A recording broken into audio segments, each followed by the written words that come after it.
পিরোজপুরে আদর্শ ব্লাড ফাউন্ডেশনের উদ্যোগে বিনামূল্যে চক্ষু চিকিৎসা ক্যাম্প অনুষ্ঠিত।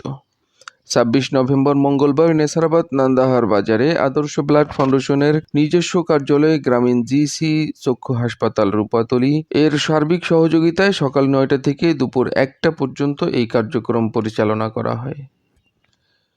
কার্যক্রমে প্রায় ১৫০ জন রোগীকে বিনামূল্যে চিকিৎসা সেবা প্রদান করা হয়েছে। অভিজ্ঞ চিকিৎসক দ্বারা বিভিন্ন পরীক্ষার মাধ্যমে চোখের চিকিৎসা সেবা দেওয়া হয়েছে। এই আয়োজনকে এলাকাবাসী সাধুবাদ জানিয়েছেন।